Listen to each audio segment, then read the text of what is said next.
धर्म की मशाल अब जल चुकी है, पर जहाँ प्रकाश फैलता है वहाँ अंधकार भी जागता है। राजा क्रूरसेन अब केवल राजा नहीं, वह स्वयं अधर्म का प्रतीक बन चुका था।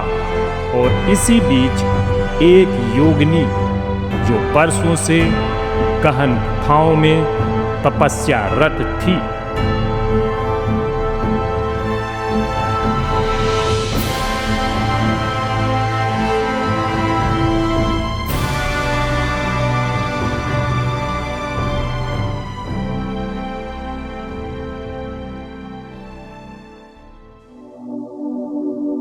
क्रूरसेन काले वस्त्रों में काली धूप से भरे कक्ष में बैठा था।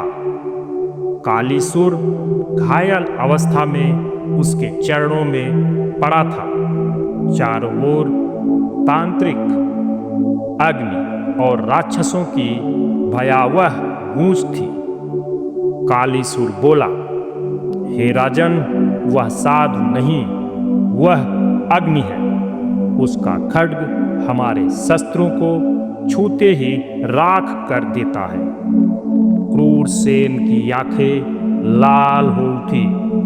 वह खड़ा हो गया और बोला, तो अब समय आ गया है उस ब्रह्म शक्ति को बाहर निकालने का, जिसे हमने वर्षों पहले गहनालय की गुफाओं में बंद कर रखा है। उस योगिनी चंद्रलेखा को। हिम गुफा में योगिनी चंद्रलेखा गहनालय की बर्फीली कंदराओं में एक दिव्य नारी तपस्या में लीन थी। उसके चारों ओर अग्नि जल रही थी, पर वह शांत। उसकी देह पर भस्म, आंखें बंद और मस्तक पर त्रिपुंड।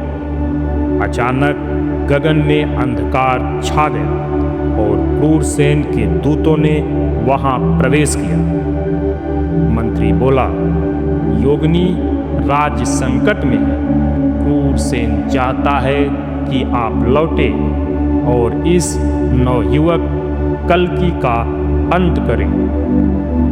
योगिनी ने धीरे से आंखें खोली। उनमें कोई क्रोध नहीं था, केवल तेज था। कल्की, यह नाम वर्षों पहले सुन चुकी हूँ। यह वही है जिसका जन्म लोगों की रक्षा के लिए हुआ है। पर क्रूरसेन चाहता है युद्ध, तो मुझे जाना होगा। कल्की अब एक प्राचीन जल तीर्थ में तपस्यारत था। वहाँ सप्त ऋषियों की परंपरा रही थी।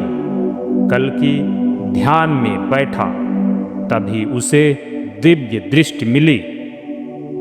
उसे योगिनी चंद्रलेखा का स्वरूप दिखा और आभास हुआ कि एक विशाल संग्राम अब शुरू होने वाला है। भगवान परशुराम कल्की के पास आए। गुरुदेव बोले, चंद्रलेखा कोई साधारण शक्ति नहीं, वह स्वयं अग्नि शक्ति का अंश है। तेरे खड्ग से उसका अंत नहीं हो सकता। तुझे उसका हृदय जीतना होगा या स्वयं नष्ट हो जाना होगा। स्थान पंचपथला योगिनी और कल्की की भेंट। चंद्रलेखा एक विशाल रथ में बैठी हुई आती है। वह भूधर पर उतरती है। सामने कल्की केवल अपने खड्ग और मौन के साथ खड़ा है। चंद्रलेखा गंभीर स्वर में बोलती है, क्या तुम वही हो जिसे जगत रक्षक कहते हैं? कल्की बोला, मैं वह हूं जो अपने भीतर का राक्षस जीत चुका हूं। तुम कौन हो जो अब तक अधर्म के पाले में हो? चंद्रलेखा बोली, मैं शक्ति हूँ, शक्ति किसी की नहीं होती, मैं उसी के साथ होती हूँ जहाँ गति है, जहाँ उद्देश्य है। दोनों की आँखों में प्रकाश और कंपन। आकाश में बादल गरजते हैं, वृक्ष झुकने लगते हैं, दोनों ध्यान में जाते हैं और मानसिक युद्ध प्रारंभ हो जाता है। इस युद्ध में कोई शस्त्र नहीं, केवल विचार, संस्कार, अनुभव और आत्मिक सत्य टकराते हैं। कल्कि ने चंद्रलेखा के भीतर का अतीत देखा, उसका अपहरण, उसका बंधन और अधर्मी जनों द्वारा उसका प्रयोग। कल्कि मानसिक संवाद करता है और कहता है, तुम शक्ति हो, तुम्हें बांध कर रखा गया है। तुम्हारा क्रोध सही है पर उसका मार्ग गलत है। क्रूर सेन ने तुझे मोहरा बनाया है। चंद्रलेखा विचलित होकर कहती है, मैं तो जन्म से ही बंधन में रही, पर आज पहली बार कोई मेरी आत्मा को देख सका है। अंतिम दृश्य।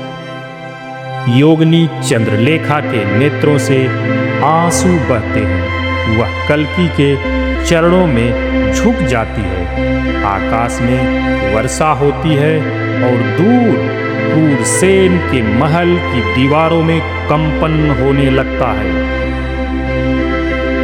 यह केवल एक युद्ध नहीं था, यह एक आत्मा की मुक्ति थी।